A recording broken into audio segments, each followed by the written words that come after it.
Friday, we go below average. Remember, downtown LA, the average is 84 degrees this time of year. So we go below for 3 days there with that sea breeze, bringing more marine layer clouds, cooling things off. Valleys, Inland Empire, we have temperatures that can range from 100 to 114 today and a little bit cooler tomorrow. A 10% chance of thunderstorms, maybe up to 20% in the Inland Empire this afternoon. And temperatures get out of the 90s even and go towards mid-80s Wednesday, Thursday, Friday. Along the coast, beaches mid-80s, surf 1 to 3 feet today and tomorrow out of the southwest. Temperatures eventually go towards the upper 60s Thursday, Friday, again below average. And then our mountains, we see a 30% chance of thunderstorms. You know, the problem with the monsoon of moisture is that it brings the humidity, so it's going to feel like sticky and muggy this afternoon and tomorrow afternoon. Temperatures come down towards 69 degrees on Thursday. And our upper deserts, temperatures 106, 103, eventually into the 90s, getting below average by Thursday into Friday. So, Mark and Irene, at least there's light at the end of the tunnel, right? Eventually, yes, but it's still very hot out there. Tony, thank you. Now let's take a look at some of our headlines this morning. Now at 5, the scorching heat causing blackouts across the region. Some 17,000 in the dark without AC at the height of it. And with extreme heat comes extreme dangers. Heat-related deaths are on the rise and are often underreported. We hear from an expert on the issue.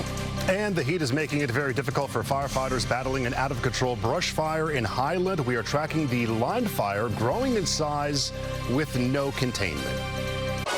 Now, Southern California's news leader, ABC 7 Eyewitness News. It's now 5 a.m. here on your Saturday. Thanks for waking up with us. I'm Mark Cotorobles. And I'm Irene Cruz. We begin with the blistering heat wave. Yeah, these scorching temperatures over the last few days have not only been breaking or tying daily temperature records across Southern California, it has also led to some scattered power outages. Right now, multiple neighborhoods in the dark with no electricity. That means no air conditioning to cool off, and that makes it miserable. Neighborhoods affected across LA County include portions of Linwood, Pico Rivera, and Southgate. Customers in Murrieta also don't have power, along with some areas of San Bernardino County.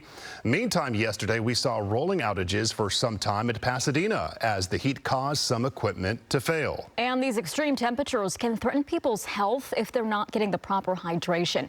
It can even be fatal, but heat-related deaths are not always reported. Inland Empire Bureau Chief Rod McMillan in Riverside with details. The summer sizzle continues in Southern California. Temperatures that aren't only miserable, but potentially deadly. Heat waves don't get the respect they deserve. And Dr. David Eisenman, a professor at UCLA, says heat-related deaths are undercounted, perhaps by as much as 50%. He gave this example. An 80 or 90-year-old person comes into my ambulatory care, into my clinic office, and they're dizzy, feeling nauseous, and they're confused, and they get diagnosed with dehydration and kidney failure, and they subsequently pass away. No one goes to their home to see that it was 85 degrees in their home.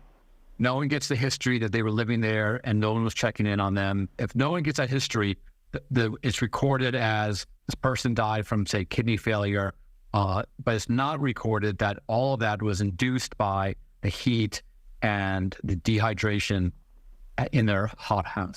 So far this year, officials say 24 people have died because of heat-related problems in Riverside County. In San Bernardino County, that number is 12. So far, no heat-related deaths have been reported in Orange or Ventura counties, and only 2 in all of Los Angeles County. Even though L.A. County officials say it can take up to 3 months for data to be finalized, Eisenman says it's highly likely that heat-related deaths are being undercounted. L.A. County has many million more people than the Inland Empire. And even though it's not as hot here, we would just by having so much of a population expect to have more than 2 in a year. Eisenman says by looking at an online resource known as the UCLA Heat Maps, you can get a breakdown by zip code of the rate of excess ER visits. He says one of the biggest trouble spots is South L.A. Though it's not as hot as the Inland Empire or the high desert there, it's hot enough. And those homes, unfortunately, many of them don't have air conditioning. For example, Leimert Park gets more than double the number of hospital visits than Culver City right next door. In those sort of South L.A. communities, Inglewood, Compton, down to the ports, we see very high rates of heat-related injuries, much higher than neighboring towns. The bottom line